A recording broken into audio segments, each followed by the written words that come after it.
श्री राम जय जय राम।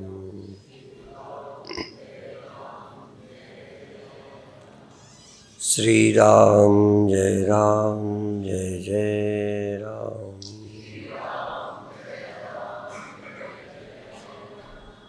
श्री राम जय जय राम।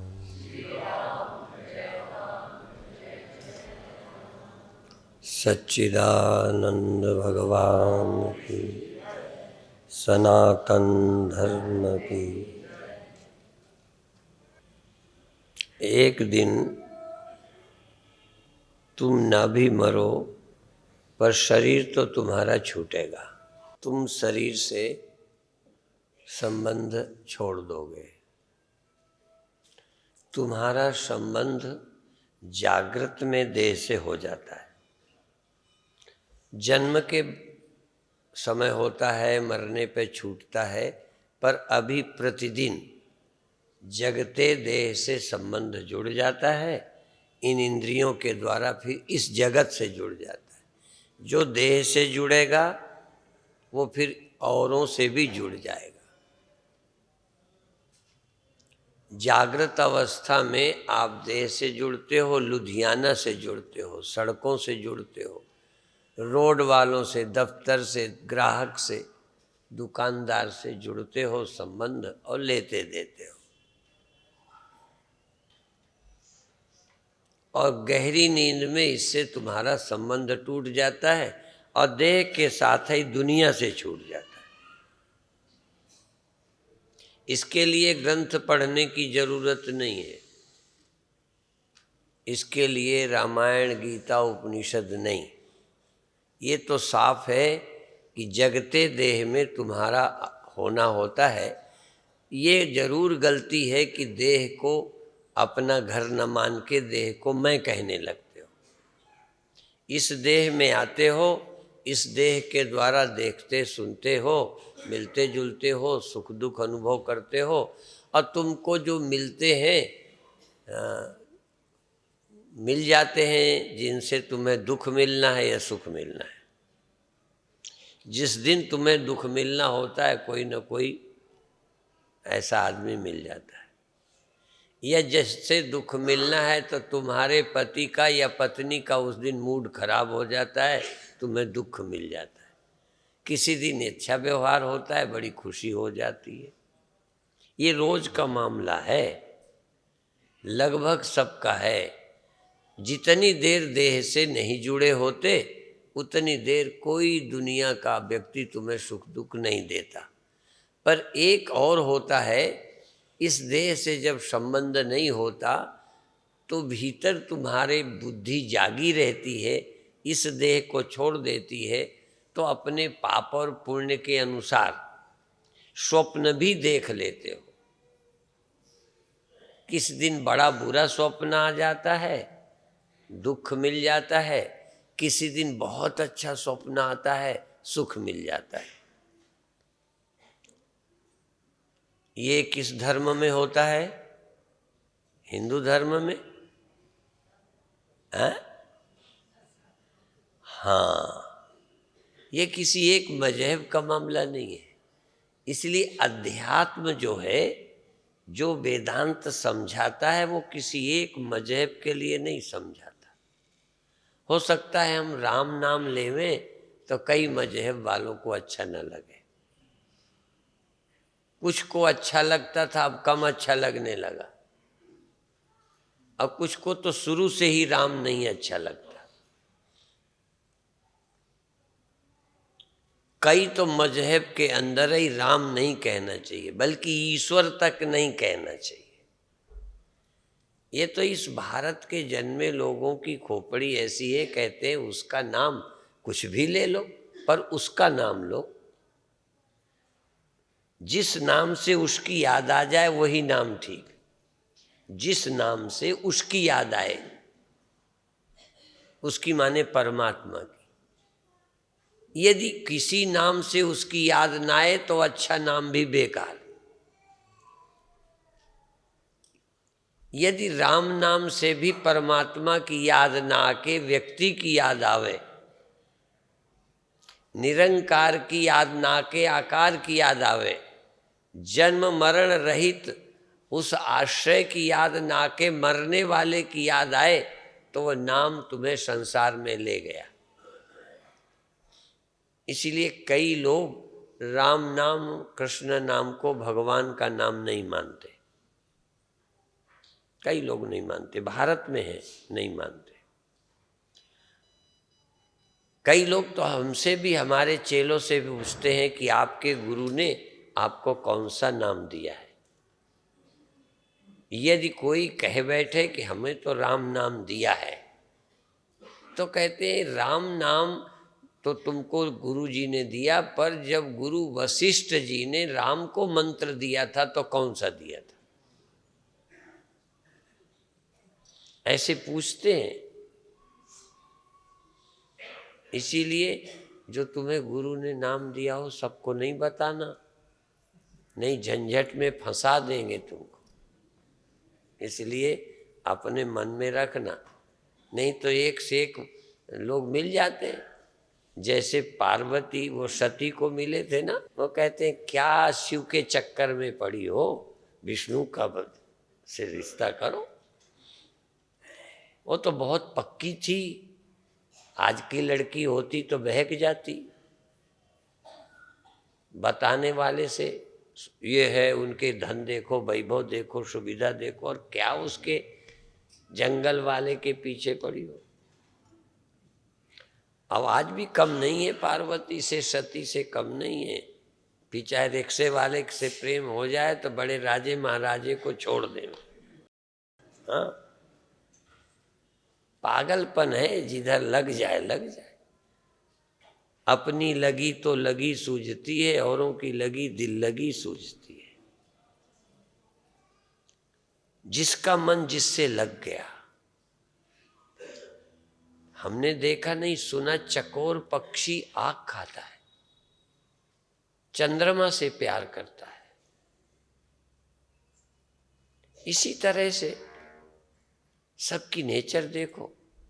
हमने चकई चकवा नदियों में पानी में देखे, दिन में साथ साथ रहते, रात को अलग अलग हो जाते, है ना बेवकूफ। दिन में जोड़े जोड़े रहते हैं जब सारी दुनिया देखती है, और जब रात हो जाती है तो दोनों साथ नहीं रहते। चंद्रमा को देखकर सुना वो अलग रहते, बिरहीन दुखदाई। चंद्रमा भी दुख देता है कई को। चोर को भी चंद्रमा अच्छा नहीं लगता। चोर ही चांदनी रात न भावा। चोर को अंधेरा अच्छा लगता है, कोई देखे ना, चांदनी होगी दिख जाओगे। इसीलिए दिन भी अच्छा नहीं है चोरों के लिए। मनुष्य का मन है क्या चाहता है। अभी वेदांत की चर्चा सुन रहे थे, हम भी कम जानते हैं वेदांत, ज्यादा आता नहीं है। वो तो तुम ना समझ हो ना, इसलिए हमारी दुकान चल रही है। एक महात्मा कथा करते थे, हर साल आते थे। कुछ पूछा बीते साल हमने क्या बताया था, लोगों को याद नहीं था। कहते बहुत अच्छा है। नहीं, मैं हर साल क्या सुनाऊंगा। पहले साल का भूल जाते हो, तभी तो मेरी कथा इस साल भी सुनते हो। हमारे पास है क्या जो हर साल नया सुनाए।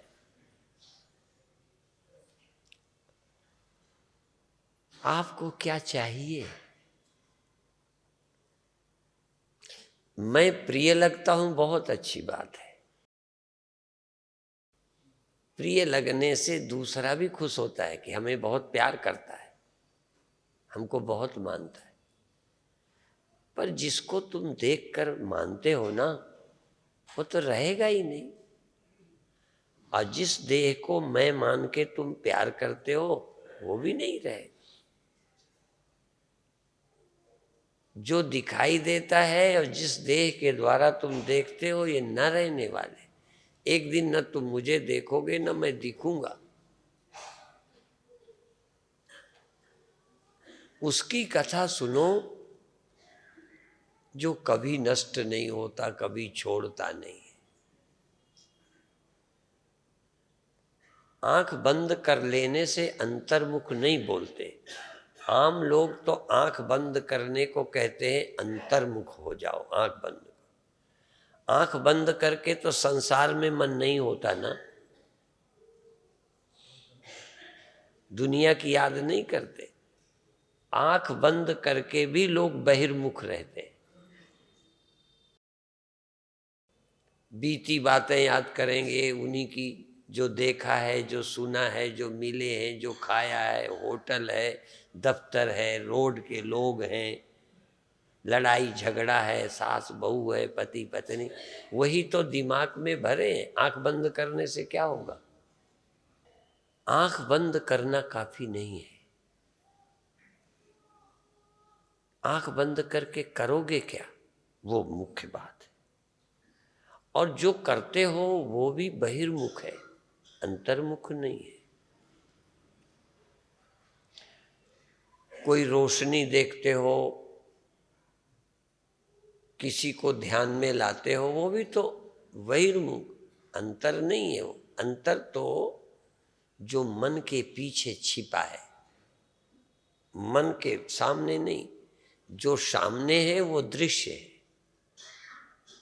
जो दृष्टा है वो अंतर्मुख है।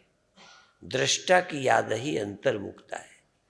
इसलिए वेदांत ये नहीं कहता कि तुम आंख बंद करोगे तो अंतर्मुख हो जाओगे। इसलिए उसके लिए जो करते हो सब बहिरंग साधन है। अंतरंग क्या है? श्रवण मनन निधिध्यासन, ये अंतरंग साधन है।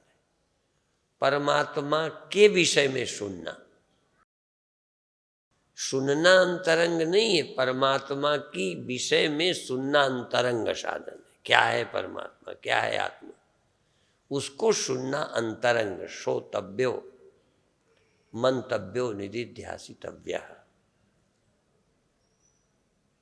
सुनना बहुत आवश्यक है। सुनकर ध्यान करो, सुनकर, अपने मन से नहीं। परमात्मा तुम्हारे अंतःकरण की वृत्तियों का साक्षी है। अंतःकरण की वृत्तियों के साक्षी को याद करो, है कि नहीं, ढूंढो। वो अंतरंग है, उससे अंतरंग और कुछ नहीं। इंद्रियां अंतरंग नहीं, मन के ख्याल अंतरंग नहीं। उन ख्यालों का साक्षी जिससे ख्याल जाने जाते हैं, वो ख्यालों से भी अंतरंग है। उसके विषय में सुनो और उसकी याद करो। अंतरंग धारे तजे वही रंगन को संग। बाहर का जो देखा है सुना है उसका साथ छोड़ दो। अभी तक जो सुना भी है, वो स्त्री ऐसी है, वो आदमी ऐसा है, वो पेड़ ऐसा है, वो अमेरिका ऐसा है, वृंदावन ऐसा है, जो हमने सुना है वो जगत की बात सुनी है। इसलिए परमात्मा के विषय में जो सुनाए उसे सुनो, उसका मनन करो, निधिध्यासन करो, अपरोक्ष अनुभव करो, बिल्कुल अपरोक्ष। और आत्मा के अतिरिक्त देखो, आत्मा के अतिरिक्त अपरोक्ष कोई है ही नहीं। स्वप्न भी यद्यपि अपरोक्ष हैं। अपरोक्ष माने जिसको तुमने देखा हो, दो अर्थ होते हैं। अपरोक्ष में भी दो हैं, जिसको तुम्हारे सिवा कोई न देख पावे, वो तुम्हारे अपरोक्ष है। मेरा स्वप्न यदि किसी ने देखा हो तो कल बतावे आके। और तुम्हारा स्वप्न यदि पत्नी ने देखा हो, रोज साथ रहती है, उसी बिस्तरे में तुम्हारा स्वप्न देखा हो, भगवान न करे किसी का स्वप्न किसी को दिखाई पड़े नहीं और उपद्रव हो जाएगा। यदि बेटियों का स्वप्न बाप को पता चल जाए, बाप का स्वप्न बेटियों को, तो बाप पर श्रद्धा ही खत्म हो जाए। क्या क्या तुम देखते हो। एक बार मैंने चेले को खूब पीटा। चेले को पता नहीं था, वो कहता गुरुजी कैसे है। मेरा स्वप्न मैं ही देखता हूं और मैं किसी को नहीं दिखता। मेरा स्वप्न भी नहीं दिखता, मैं को भी नहीं दिखता। स्वप्न तो मुझे दिखता है, मैंने अभी तक अपने को देखा नहीं। इस बात में तो पक्का हूं कि स्वप्न मैंने देखा मैं था। इतना तो 100% कहता हूं कि मैं स्वप्न में था, मुझे स्वप्न दिखा, मैं स्वप्न का साक्षी था। और जगने पर जिसने देखा था वो अभी मौजूद है। मैं इन इंद्रियों को नहीं कहता, वो तो गई, ये दूसरी है, मैं वही हूं। मैं स्वप्न में जो था वही मैं हूं जगने पर। तुम सोचते हो मैं देह हूं, यही तो गड़बड़ है। मैं वही साक्षी हूं जिसने स्वप्न देखा था। इतना तो मैं अपने विषय में जानता हूं, अपने विषय में। बाकी मैं कभी अपने को दिखा नहीं। मुझे नींद, मुझे स्वप्न दिखे, मुझे क्रोध दिखा, मुझे भय दिखा, उठने वाली सभी अंतःकरण की वृत्तियां मेरे ज्ञान की विषय बन गई। मैं कभी ज्ञान का विषय नहीं बना, मैं जाना नहीं गया और हूं, होने में शक नहीं है। दिखा भी नहीं, स्वप्ने दिखे लेकिन स्वप्नों का दृष्टा था वहां। जगने पर स्वप्ने गए, पर जो नहीं, जिसने देखा था वो जागने पर भी मौजूद है कि स्वप्न हुआ था। इसका गवाही, स्वप्ने गए पर गवाही मौजूद है। दुख गया, गवाही मौजूद है। क्रोध गया, गवाही मौजूद है कि क्रोध आया था सुबह। उस समय मेरे मन में द्वेष आ गया था, जिसने देखा वो मौजूद है। मैं देह की कथा नहीं करता, तुम्हारी करता हूं, तुम्हारी। और तुम देह को मैं मान के कथा सुनते हो अपनी। गड़बड़ ये है, जब मैं तुम शब्द का प्रयोग करता हूं तो तुम समझते हो ये जो बैठे हैं ना मिट्टी के धोंधे, इनको मैं कहता हूं तुम। इसको तो सारी दुनिया तुम कहती है, मैं तुम उसे कहता हूं जो चेतन है, जिसने स्वप्ने देखे। मैं उसे तुम कहता हूं जिसने मन को न लगने को देख लिया कि मन नहीं लगा, आज मन को खुशी नहीं हुई। उसका क्या आकार है, वो कितना मोटा है, कितना पतला है, उसमें कैसी लाइट है, ये मैं नाम की वस्तु। इसलिए मैं को जानो, मैं कौन हूं, मैं को मानो नहीं। मैं को तो मानते ही हो तुम, मैं को तो मानते आ रहे हो कि ये मैं हूं। यदि तुम्हारी दृष्टि से देखें तो तुम मैं को जानते हो, इसलिए मैं के जनाने की बात ही बेकार है। पर संतों की दृष्टि से एक ही काम है कि तुमने मैं को ही नहीं जाना और सब जाना है।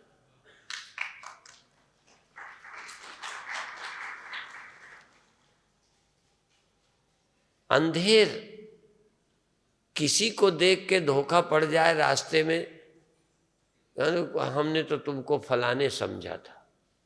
मुझे भी धोखा पड़ता है, आ रहे हैं कोई, अब मैंने समझा कोई, बाद में पता चला अच्छा मैं तो समझा था फलाने भगत है, दूसरे निकले।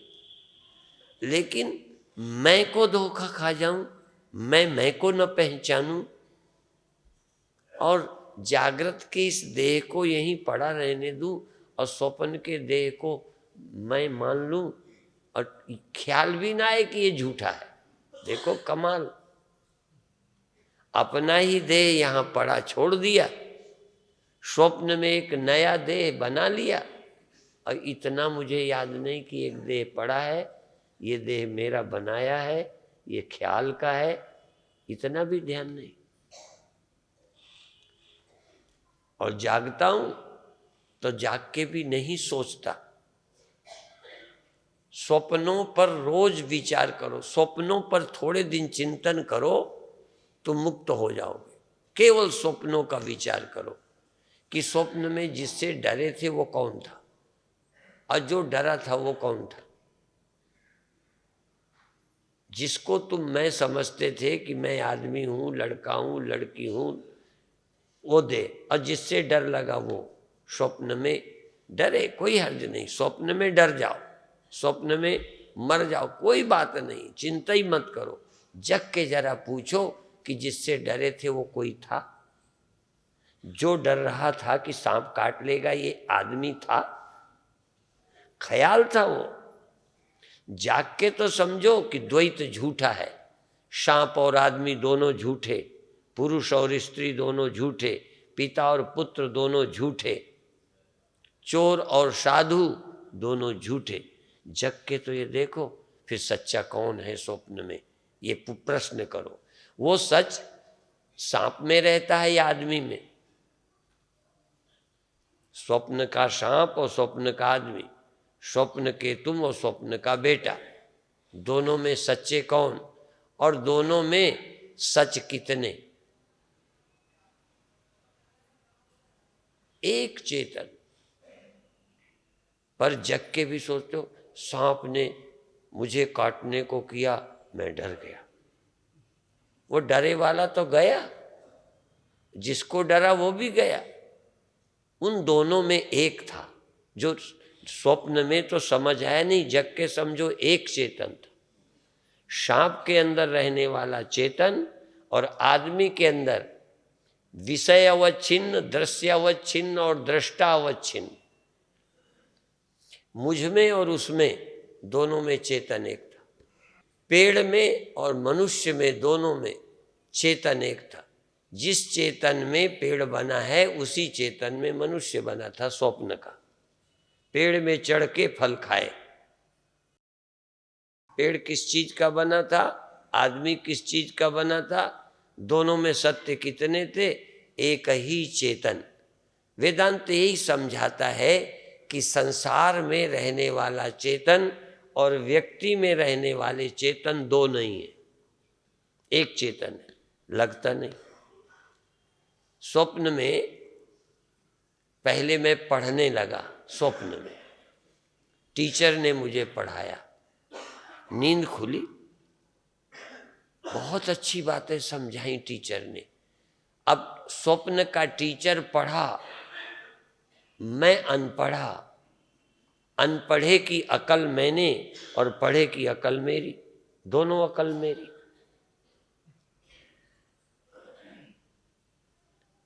जब मैं साधु बना, धीरे धीरे स्वप्न में चेलों को मैं समझाता। जो कभी साधु बन के नहीं समझा पाया, स्वप्न में कभी कभी इतना अच्छा चेले को समझाया कि चेला बड़ा खुश। समझाया, वो समझा, और मेरे को खूब समझाया। कभी कभी जग के लगा लिख लूं, इतना अच्छा तो जागृत में कभी नहीं समझाया मैंने, लिख लूं, पूरा लिख नहीं पाया। वो जो उस एकाग्रता में समझाया। अब समझाने वाला, समझने वाला, ना समझ किसने, कौन है वो? स्वप्न का ना समझ कौन है? शिष्य। और समझदार गुरु कौन है? दो है वहां, एक चेतन। जागृत में भी ज्ञानी जन कहते गुरु, गुरु मैं नहीं हूं, शिष्य ने गुरु देखा है। अच्छा, स्वप्न में तुम्हें गुरु समझाए तो सचमुच गुरु है वो? तुम खुद गुरु बनाकर गुरु से स्वप्न में समझ लेते हो। तुम स्वयं रात को मंदिर बना के दर्शन का आनंद ले लेते हो। तो गुरु शिष्य का कल्पा हुआ है। आपको आश्चर्य होगा, शिष्य का बनाया गुरु है। गुरु तो ब्रह्म है, गुरु तो शिष्य का स्वप्न भी देखता ही नहीं है। शिष्य जरूर गुरु का स्वप्न देखता है और समझना चाहता है, समझकर धन्य मानने लगता है। चलो स्वप्नों में फिर विचार करें, एक बार फिर विचार करो। स्वप्न में यदि तुमको कोई ने अपमान किया तो जिसका स्वप्न है उसी का बनाया अपमान करता है। यदि अपमान करने वाले ने देखा हो कि मैंने फला का अपमान किया तो ये उसका स्वप्न है। यदि मैं अपमानित हुआ स्वप्न में, मुझे कि फला ने मेरा अपमान किया, अपमान करने वाला मैं हूं या कोई और है?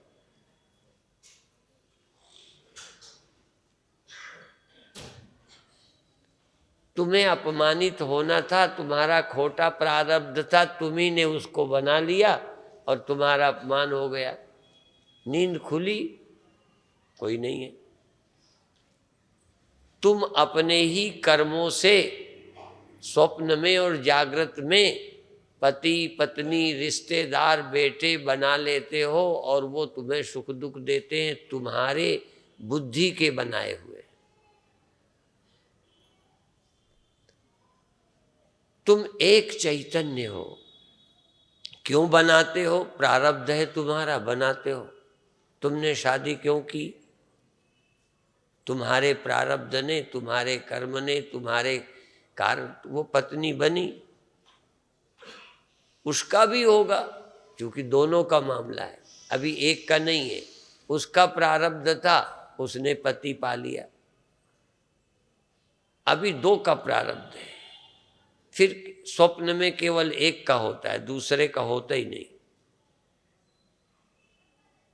ज्ञान होने के बाद ज्ञानी का कोई प्रारब्ध नहीं होता। किसी ने आज पूछा था, उसको तो हमने कहा होता है, पर ज्ञानी का कोई प्रारब्ध नहीं होता। ज्ञानी लोगों के प्रारब्ध से दिखता है। जिनका प्रारब्ध होता है उन्हें गुरु दिखता है, जिनका प्रारब्ध नहीं होता उन्हें गुरु नहीं दिखता। गुरु नानक देव जी सबके गुरु नहीं हो पाए। जिनका प्रारब्ध था उन्हें गुरु लग और ज्ञान मिला। कोई दुनिया का ऐसा गुरु आज भी नहीं है जो सबको गुरु लगता हो। वह उन्हीं का गुरु लगेगा जिनका प्रारब्ध होगा, गुरु लगेगा, ज्ञान होगा, मुक्त हो जाएंगे। मुक्त होने के बाद पता चलेगा कि गुरु भी मेरा ही बनाया था। अज्ञानी भी मैं मानता था, ज्ञानी भी मेरे ही ख्याल था, और मेरे ख्याल के गुरु से मेरे ख्याल का अज्ञान निवृत्त हो गया। अब गुरु शिष्य कुछ नहीं है, ब्रह्मै वेदम गुरुर्नैव शिष्य।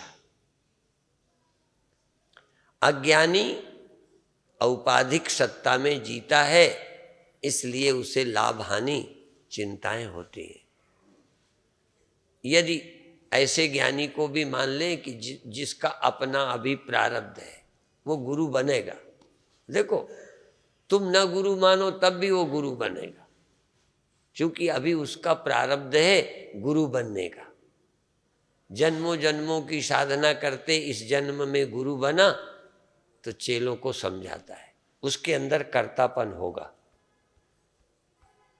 स्वप्न के सांप में तुम मानते हो कि वो काटता है, वो तो है ही नहीं, उसमें कर्तापन नहीं है, वो दुष्ट नहीं, वो शेर नहीं है, वो तुम्हारा ख्याल है।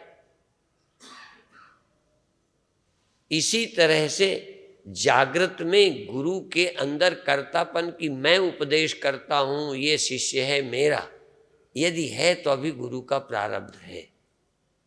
गुरु प्रारब्ध से बना है और उस प्रारब्ध से उसे चेले मिलते हैं। और चेलों का भी प्रारब्ध होगा तो गुरु मिले। यहाँ दोनों के प्रारब्ध है। एक ऐसी अवस्था होगी कि सिर्फ शिष्यों का तो प्रारब्ध है, गुरु तो है ही नहीं।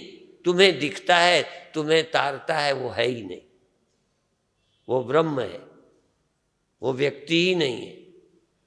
जैसे स्वप्न का सांप तुम्हें दुख देता है वो तो ख्याल है। जिस ज्ञानी में कर्तापन बिल्कुल नहीं होगा, जो मुक्त है, जिसमें देह का ध्यास नहीं, प्रारब्ध नहीं, उसके अंदर ये भाव भी नहीं कि मैं गुरु हूं। जैसे पेड़ के फल को आप खाते हो, आप भोगता हो, आपके लिए वो भोग्य है। फल को तो लगता ही नहीं कि कोई भोग्य भी है, कोई मुझे खाता भी है। तुम्हारी वासना, तुम उसे खा रहे हो। पेड़ को क्या, तुम्हारे ख्याल में है कि ये मकान है। मकान अपने ख्याल में मकान नहीं है। घड़ा जो होता है ना, हमारे मनुष्यों की खोपड़ी के ख्याल में है घड़ा। मिट्टी में घड़े नाम का ख्याल है ही नहीं। मिट्टी में घड़ापन नहीं है। मिट्टी को तो घड़ा होने का ख्याल भी नहीं है। जिन्हें घड़ा चाहिए था उन्होंने मिट्टी में घड़ा देख लिया।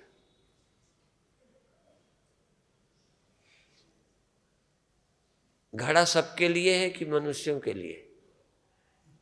अच्छा, तुम्हारा मकान चींटियों के लिए है? चींटियों का अपना मकान है, और जो चींटियों का मकान है वो तुम्हारा मकान, वो उनका ही मकान है। देखो, सूअर का भोजन सूअर का है, हमारा नहीं है। हमारा भोजन कई जीवों का भोजन नहीं है।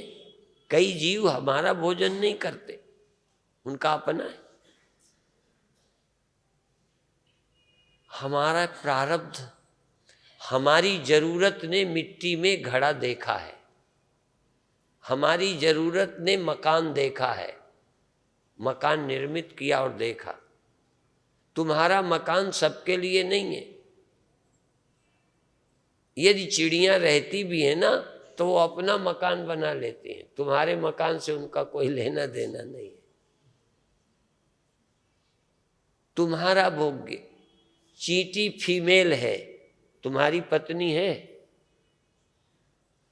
फीमेल चींटी, बोलो, मनुष्य की वाइफ है। क्यों नहीं है? तुम्हारे लिए है ही नहीं। अच्छा, तुम्हारी पत्नी चींटी की पत्नी है? चींटे की है? तुम्हारी पत्नी से चींटा आकर्षित हुआ कभी?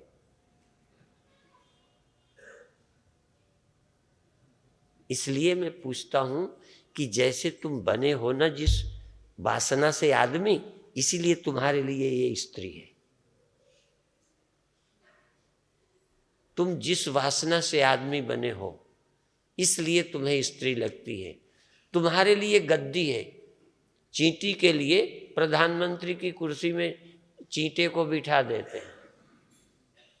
है उसके लिए कोई प्रधानमंत्री का पद? वो तो ख्याल भी नहीं है।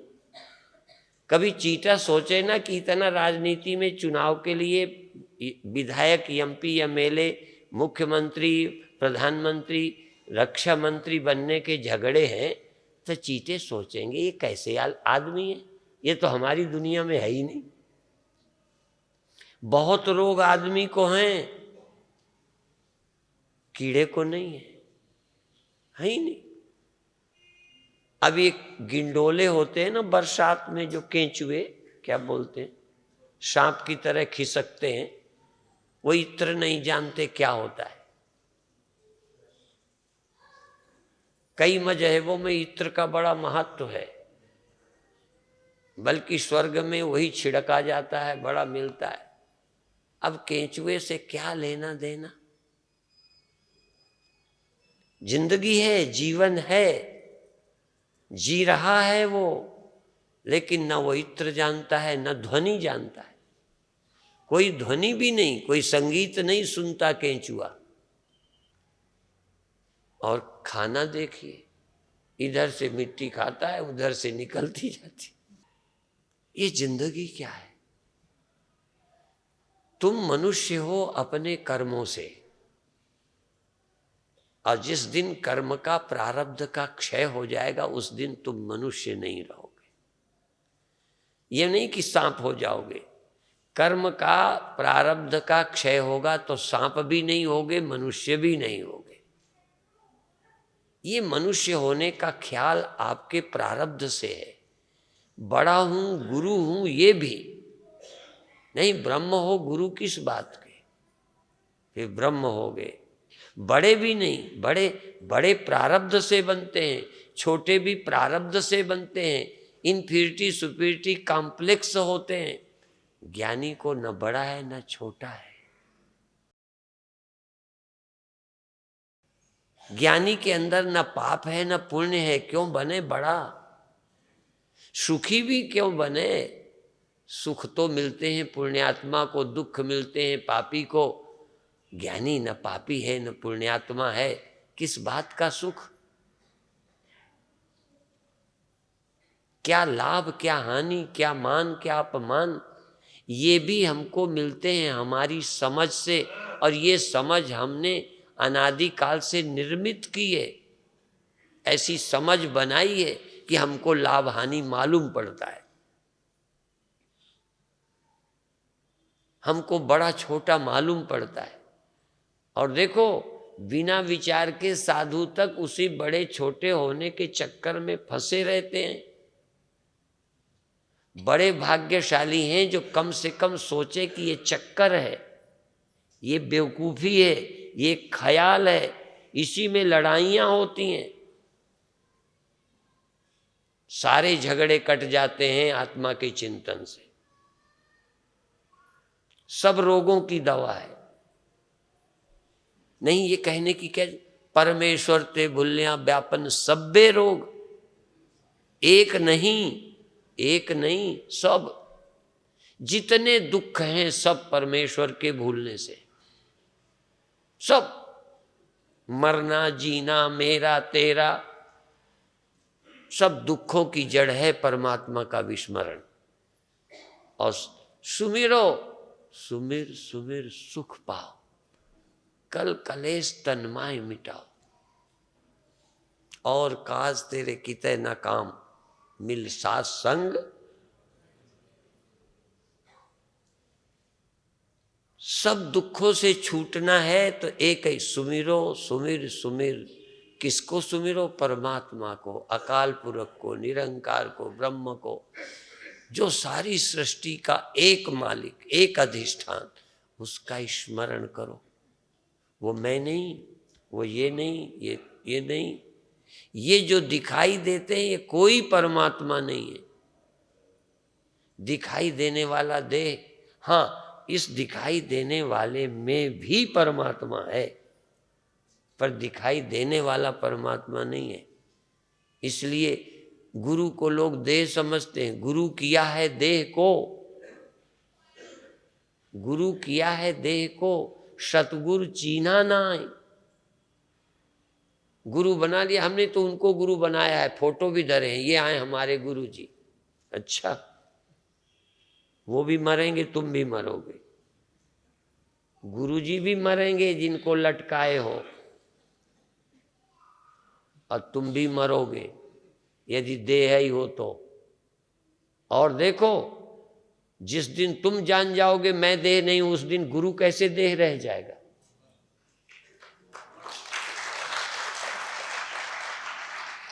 और जब तक तुमने ये नहीं समझा कि देह मैं नहीं हूं, तुम्हें गुरु ही नहीं मिला। देह बन के गुरु बैठे, देह तुम्हें बनावे गुरु है कि गोरू है? गोरू जानते हो, जानवर को हमारे यहां बोलते हैं गोरू। देह को मैं मानना सबसे बड़ा यह पाप है, सबसे बड़ा। देह को मैं मानना सबसे बड़ा यह पाप है।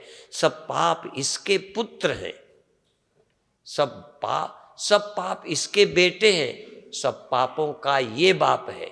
क्या? मैं देह हूँ। मैं देह हूँ तो चोरी, मैं देह हूँ तो तुम्हारे लड़के के लिए बेईमानी, तुम देह हो तो अपने बचाने के लिए सांप को मार डाला। क्यों मारा सांप को? क्या कसूर था? वो तो नेचर से घूमता है, दुश्मनी भी नहीं रखता। तुम खुद डरे, क्यों डरे? देह को मानकर। इसलिए भय काहू को देत नहीं, नहीं भय मानत आन।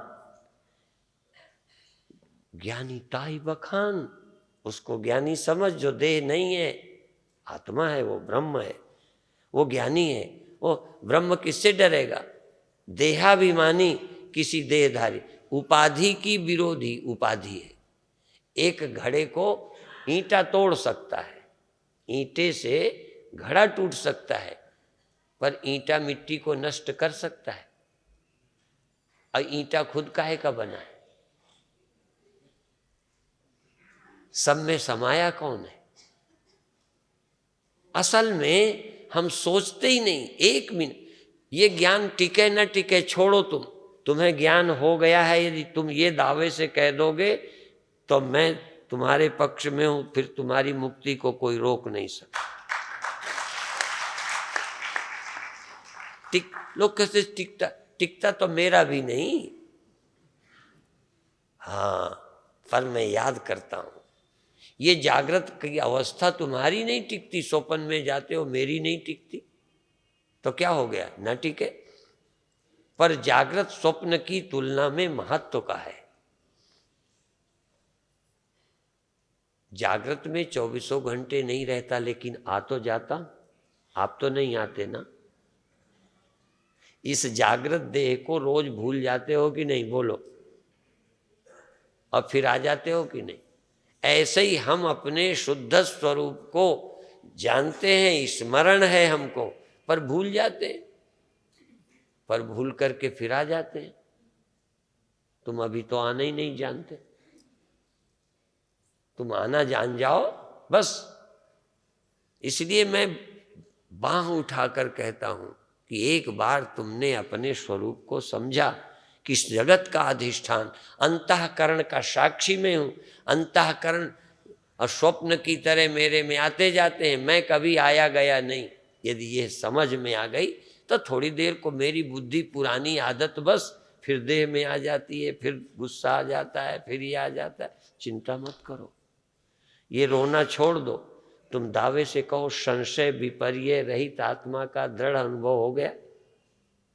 आत्मा में संदेह तो नहीं है। आप अमर हो, सर्वाधिष्ठान हो, सर्वावभाषक हो, सब कुछ तुम में अध्यस्त है। ऐसे अभी एक जगह गए थे तो 2 शब्द सुना के आए, मई अनंत महान बोध हो। मई, मुझ में माने देह में नहीं, मुझ में संपूर्ण जगत।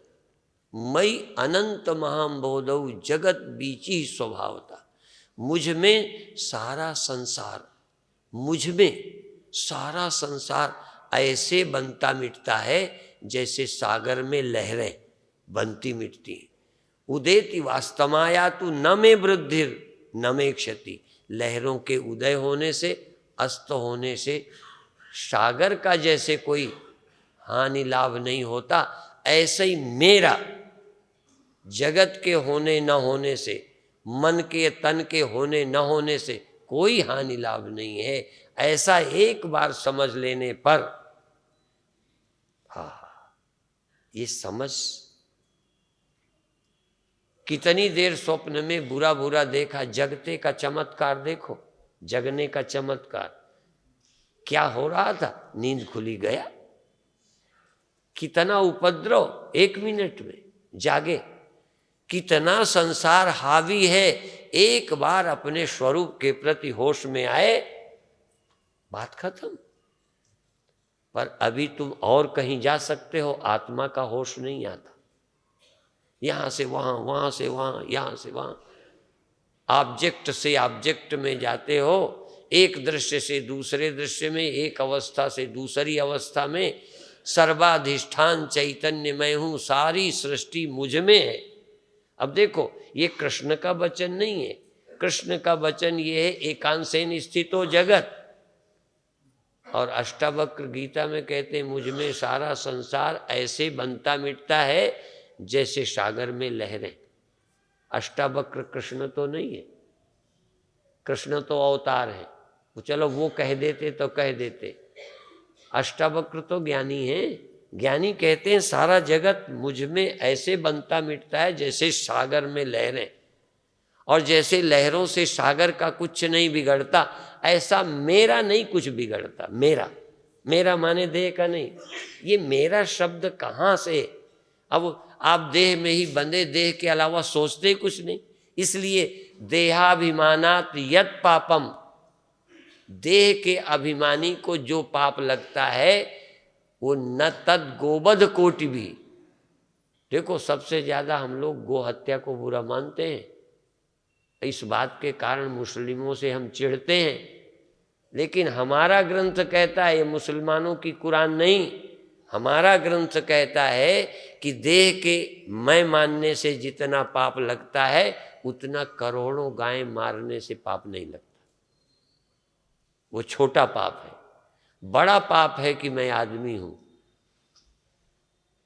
सब पापों की जड़ है कि मैं देह हूं।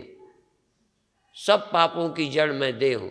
और जितनी देर तुम देह नहीं हो, होश में, सोने में नहीं, जरा ध्यान रखना, सोने में तुम्हें देह की खबर नहीं रहती। तुम्हारी बुद्धि हो, तुम होश में हो, एक सेकंड भी तुम्हें ऐसा अनुभव हो कि तुम देह नहीं हो, कुछ और हो। क्षणम ब्रह्मा हमस्मीति यह कुर्याद आत्मचिंतनम, ये शंकराचार्य का। क्षणम, तुम दिन भर की बात करते हो। शंकराचार्य कहते हैं क्षणम ब्रह्मा हमस्मीति यह कुर्याद आत्मचिंतनम। मैं मंच वालों की तरफ भी इशारा करता हूं, मैं रियायत नहीं कर सकता, 1 मिनट तो कभी सोचो कि मैं ब्रह्म हूं। क्षणम ब्रह्मा हमस्मीति यह कुर्याद आत्मचिंतनम, जो अपनी आत्मा को मैं ब्रह्म हूं, आत्मा ब्रह्म है, ऐसा क्षणम ब्रह्मा हमस्मीति यह कुर्याद आत्मचिंतनम तन महापातकम हंति तमः सूर्योदय यथा। जैसे सूर्य के उदय में अंधेरा ढूंढे नहीं मिलता, ऐसे ही पाप कुछ नहीं। 1 सेकंड भी मैं ब्रह्म हूं, ये आत्मचिंतन, कुर्याद आत्मचिंतनम। आत्मा ब्रह्म है, ब्रह्म ही आत्मा है, ऐसा शब्द नहीं, तर्क नहीं, दोहराना नहीं। ये आपको पता हो कि सर्वाधिष्ठान मैं हूं। सारे स्फुरण, सारे स्पंदन, सारी प्रतीतियां मेरे से होती हैं। मैं सबका साक्षी सर्वाधिष्ठान हूं। ऐसी समझ जिस नर देह में किसी को आ जाए, क्योंकि आएगी नर देह में, और नर देह वाला ही कोई सुनाएगा। यद्यपि हमारे ग्रंथों में ऐसा भी जिक्र है कि गरुड़ और काग भुसुंड भी कथा करते हैं, और वो शकल सूरत ऐसी थी कि क्या था मामला मैं नहीं जानता, पर हमारे धर्म ग्रंथ एक आध उदाहरण ऐसे देते हैं, पर सब यही कहते हैं। पर मैं ये मानता हूं, यदि कौवे की योनि से, गरुड़ की योनि से ज्ञान होता तो गरुड़ की योनि की महिमा क्यों नहीं गाते? काग की योनि की महिमा क्यों नहीं गाते? क्यों कहते हैं भई प्राप्त मानु खुदे हो रिया, गोविंद मिलन कियो तेरी बरिया, और काज तेरे किते न काम, मिल सात संग भज केवल नाम। ये मनुष्य देह में ही ज्ञान हो सकता है, और मनुष्य देह में रह करके ही कोई समझा सकता है। देह होना चाहिए और उस समय बुद्धि होनी चाहिए, समझाते समय और समझते समय। देह हो, नींद हो, गुरुजी का भी अंतःकरण सोया हो तो दर्शन कर लो दूर से, बस खुश हो जाओ, गुरुदेव के आराम से खुशी हो, ये बुरा नहीं है, लेकिन तुम्हें समझा नहीं सकते। हमारे यहाँ दर्शन से पुण्य मिलता है, ज्ञान नहीं। ज्ञान तो वाक्यों से ही, वचनों से ही मिलता है। इसलिए सिखों ने गुरु को, ग्रंथ को गुरु माना, अर्थात शब्द को गुरु माना, वाणी को गुरु माना। वाणी गुरु, देह गुरु नहीं, वाणी गुरु। गुरु है वाणी, विच वाणी अमृत सारे, सारे अमृत वाणी में है। और तुम कहोगे तो बातें हैं, बातों से क्या होता है? हम तो कहते हैं जिसका बात से कुछ नहीं बनेगा उसका बनेगा ही नहीं। जब बनेगा बातों बातों में ही बन जाएगी बात।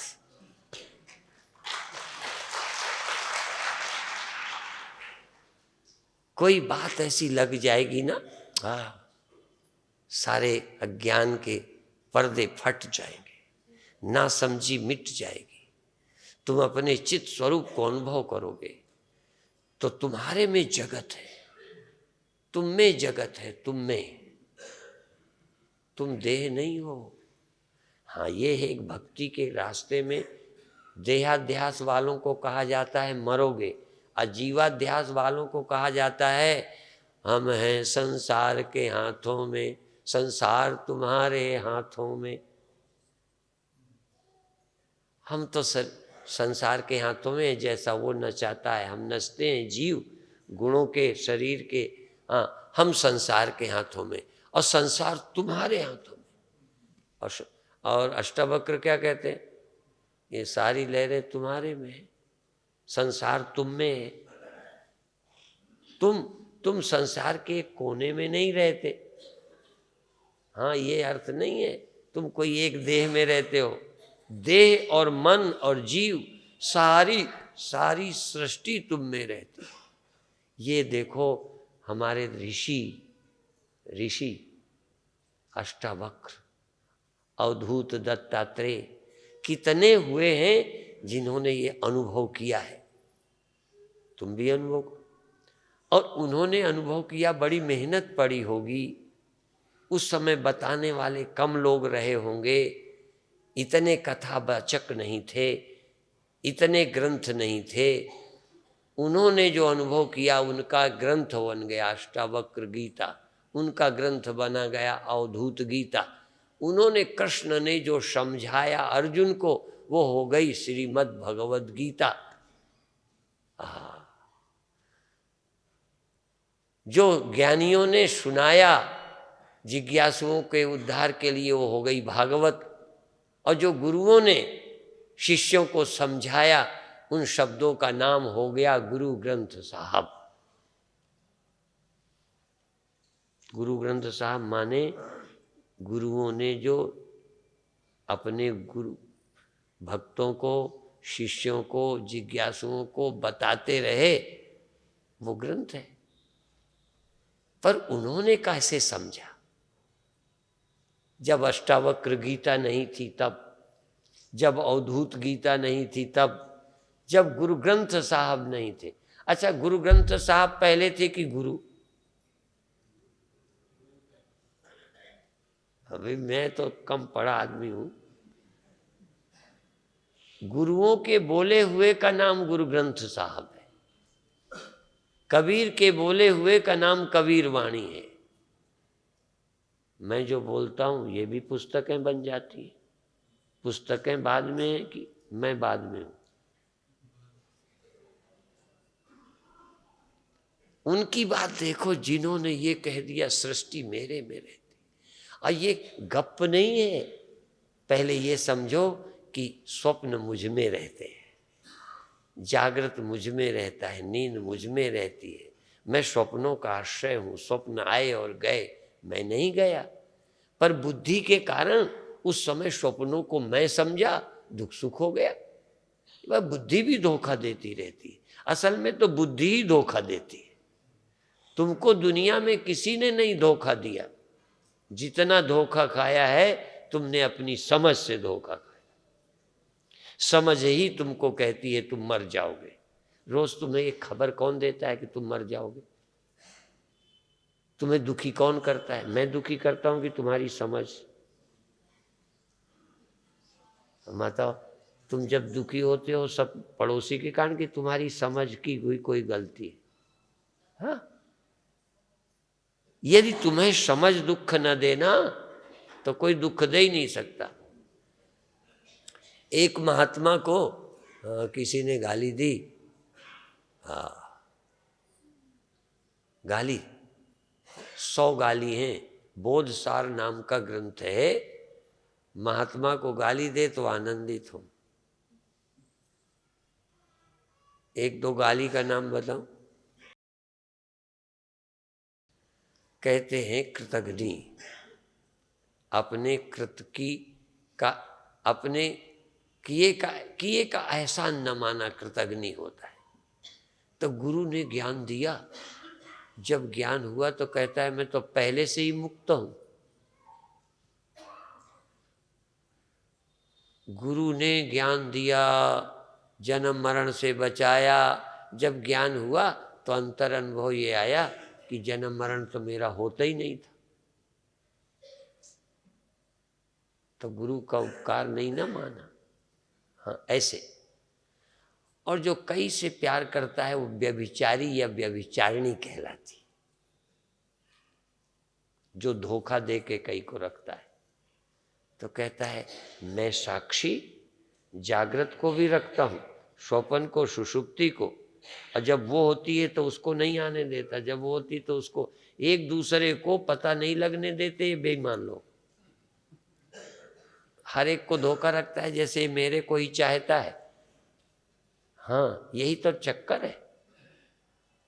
तो जैसे व्यभिचारी होता है ऐसे ये साक्षी जागृत के साथ भी रहता है, फिर इसको छोड़ देता है, स्वप्न के साथ रहता है, फिर उसको छोड़, नींद के साथ रहता है, फिर उसको, ये सबको छोड़ता रहता है और किसी को नहीं पता लगने देता।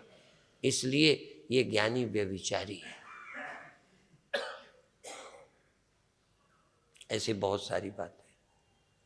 एक ने तो नाम रखा था मिथ्यावादी रंडीबाज महात्मा।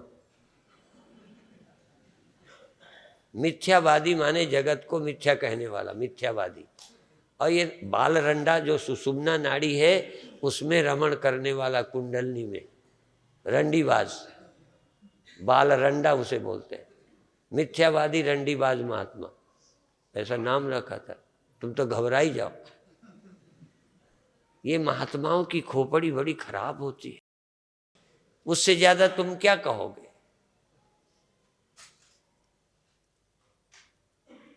तुम उनको कहोगे कि जाओ तुम चुल्लू भर पानी में डूब के मर जाओ, तो हंस के कहेगा कि तुम्हारा श्राप लगेगा नहीं, क्योंकि मैं मर ही नहीं सकता, नहीं तो मैं तुम्हारी बात की